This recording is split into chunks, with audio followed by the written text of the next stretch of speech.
Bonjour, je m'appelle Audrey Bock, je suis la présidente du BIC Lab. Le BIC Lab est une association guadeloupéenne disposant de Fab Lab dans lequel nous effectuons des impressions 3D, des découpes laser et bien d'autres activités. Pour la fête de la science, au vu de la situation sanitaire, nous avons décidé de vous présenter en vidéo une des activités réalisées au BIC Lab.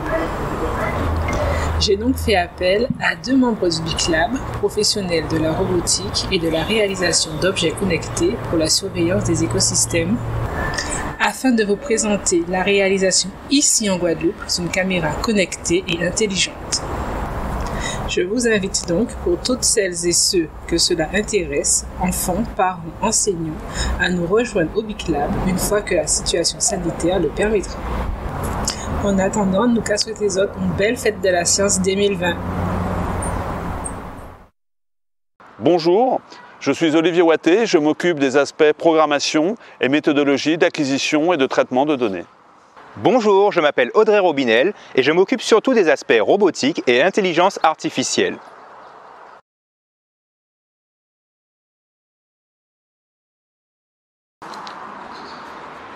Donc première partie, on va déballer le matériel qu'on a commandé pour faire l'atelier. Donc comme on construit une caméra, première chose c'est la caméra. Pour la caméra évidemment on a des objectifs, on va déballer tout ça juste après ensemble. La partie maîtresse au-delà de la caméra, c'est le nano-ordinateur Raspberry Pi qui va contrôler tout ça. Pour qu'il fonctionne, il lui faut une ALIM. Comme on va dans la nature, en plus de l'ALIM, on va utiliser un panneau solaire et des batteries. Et chose magique, là on commence à arriver dans ce qu'on a fabriqué nous-mêmes. On va utiliser une petite carte reliée, donc ça c'est une carte maison qu'on a construite avec Audrey. Vous voyez, on a même la carte de la Guadeloupe derrière, qui va nous permettre de brancher les différents composants.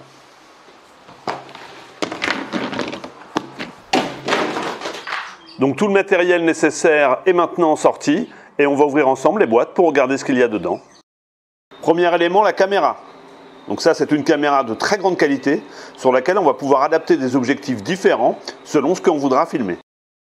Donc on a un mini téléobjectif pour prendre des photos ou des films de loin, et un grand angle pour prendre des paysages ou des plans larges.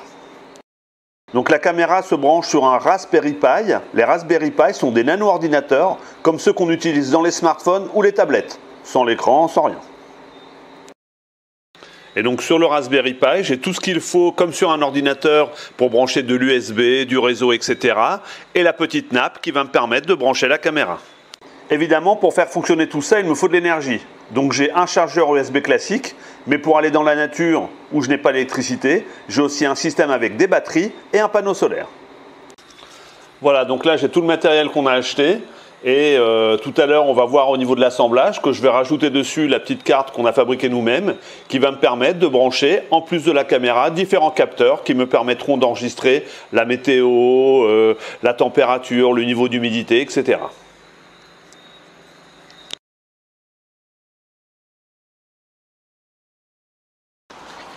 Alors, comme tout projet, il nous faut du matériel, mais aussi des outils.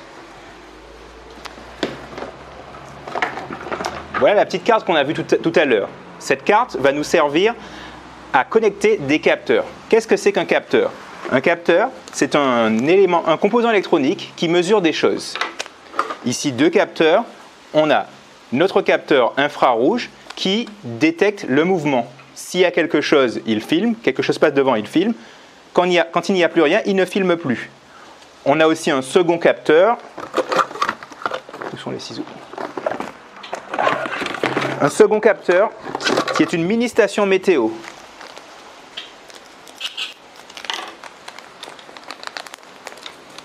Vous voyez, c'est tout petit.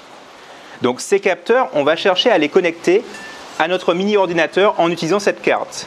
Et pour ça, on aura besoin de connecteurs, mais aussi de fils. On va voir comment tout ça fonctionne. Mais du coup, pour brancher ces connecteurs sur la carte, il nous faut un fer à souder que voici et de l'étain. C'est une bobine de métal. Le fer à souder va chauffer et faire fondre le fil de métal et ça va coller les connecteurs sur la petite carte de façon à ce que le courant puisse passer sans problème. On aura aussi divers petits matériels, des tournevis, des pinces coupantes pour couper les fils à la bonne longueur. Et donc nos fils qui vont connecter le tout. Mais là vous vous dites, ça je ne peux pas mettre ça dehors. Pour ça il nous faudrait un boîtier pour protéger la caméra. Eh bien, voilà mon boîtier. Non, on ne va pas faire un boîtier en carton. En fait, dans ça, j'ai des bobines en plastique. Ça ressemble encore moins à un boîtier. Eh bien, dites-vous bien qu'avec l'impression 3D, on va pouvoir utiliser ce filament de plastique pour fabriquer le boîtier. Venez avec moi, je vais vous montrer comment on fait pour transformer ça en un objet utilisable. Suivez-moi, je vais vous montrer. Bienvenue dans mon labo perso. Donc ici, c'est mon coin d'impression 3D, puisque avec les événements liés au Covid, on est plusieurs membres du Big Lab à s'être bricolé un labo chez soi. Donc là, comme je vous disais, c'est mon coin d'impression 3D et je vais vous montrer comment fonctionne une imprimante 3D qu'on va utiliser pour imprimer le boîtier de la caméra. Donc le principe de l'impression 3D, c'est très simple, c'est-à-dire que je vais empiler plusieurs couches les unes après les autres. Si je veux faire un vase, par exemple, je vais d'abord faire le fond du vase. Ensuite, je vais faire un premier début du tuyau et ainsi de suite, jusqu'à avoir atteint la hauteur qui m'intéresse. Dans la pratique, sur l'imprimante, c'est des couches qui sont très très fines, de l'ordre de 0,1 mm ou 0,2 mm. C'est-à-dire que dans 1 mm de ma pièce, j'ai 10 ou 5 couches de plastique. Donc ce qui fait que lorsque j'ai une pièce assez haute, comme le boîtier, j'ai plusieurs dizaines ou centaines de couches. Voilà, donc le matériau qu'on utilise pour imprimer, c'est du filament de plastique. Donc ça, c'est du bioplastique, hein, c'est quelque chose qui ne va pas polluer. Et donc, ma bobine de plastique est ici, sur un système où elle peut rouler. Et ensuite, le filament rentre dans ce petit système qui va le tirer au fur et à mesure, on voit que la bobine tourne, rentre dans ce petit tuyau, hop, fait tout ce chemin. Ici, il est chauffé et fondu, et ensuite on voit que là, puisque je fais une forme arrondie, la tête tourne et dépose du filament au fur et à mesure.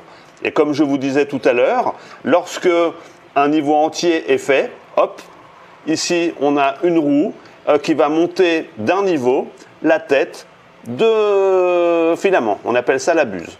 Voilà le principe de base de l'impression 3D, et là j'ai un petit écran qui me permet de contrôler en temps réel ce qui se passe. On voit par exemple ici que la température pour faire fondre ce filament est de 210 degrés et que le lit, c'est-à-dire la surface bleue sur laquelle j'imprime ici, est chauffé à une température de 50 degrés. Voilà, et que le filament que j'utilise, c'est du filament de type PLA, c'est un bioplastique. Donc avec l'imprimante 3D, on peut aussi bien faire des boîtiers comme celui-ci pour notre caméra, que imprimer des jouets, comme ici, où on a fait un canapé et un mini-ordinateur pour des Little Pet Shop. Bonjour les amis, si vous n'avez pas d'imprimante 3D chez vous, vous pouvez venir au Big Lab. Vous pourrez imprimer tout ce qui vous passe par la tête, jouets, boîtiers ou autres. Alors à bientôt au Big Lab. Dernier outil, en plus d'avoir besoin de tournevis, d'un fer à souder, d'une imprimante 3D, de filaments, etc. Il nous faut bien évidemment un ordinateur qui va nous servir aussi bien à écrire des programmes, ça c'est le programme qui va piloter la caméra, que pour modéliser les pièces qu'on va vouloir imprimer en 3D. Là, on a donc notre boîtier sur l'écran et ici, le boîtier imprimé. Au Big Lab, ça fait de la science tous les jours.